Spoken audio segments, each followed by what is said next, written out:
हो? ए सुना ना, सुनावा। तनी सारा किया हुआ। अरे जानत ही ए चाचा चल आवा तनी कैसे अंगूरी के खातिर पातर हो गया। ए मान सुना। मान जा बाबू ओलो लो कुछ दिन सुता सैया अलगे तू जाके तोहके मोटोल पे हम काजू खिया के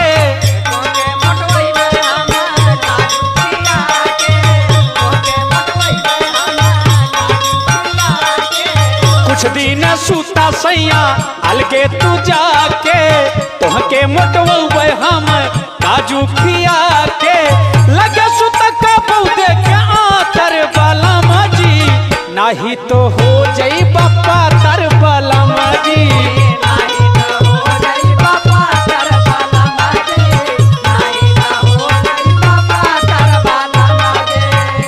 अरे ये का कहा करू हो?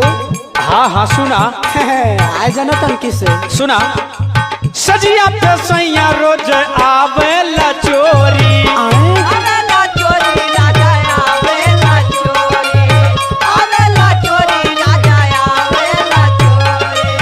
पकड़ी कमरिया हमारी बहिया मरोरी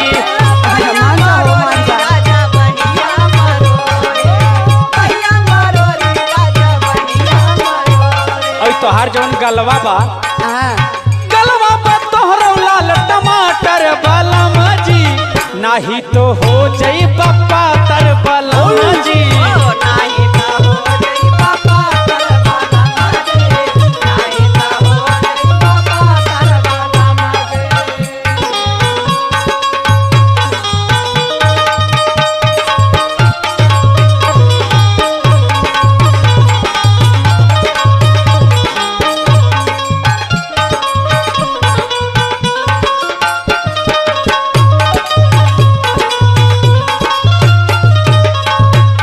देखा एक बात बताई हम बतावा।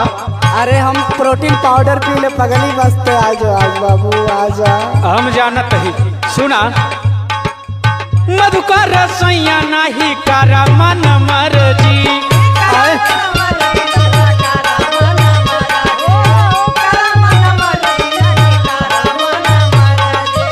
देखा आज आ जा नहीं तो अनिल लहरी जी का फोन आला वो बोलावत हो जाएगा कंपनी में। चल जा कंपनी में। सुना आजा मधुकर सैया नाही करा मन मर्जी आवा ये सब जाओ बोले ले लो बाबू आजा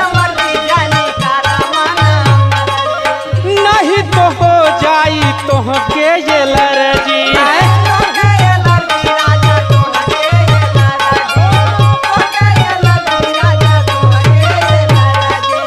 मागल जवनिया के वाटर वाला माजी नहीं तो हो जाई बापा तर वाला माजी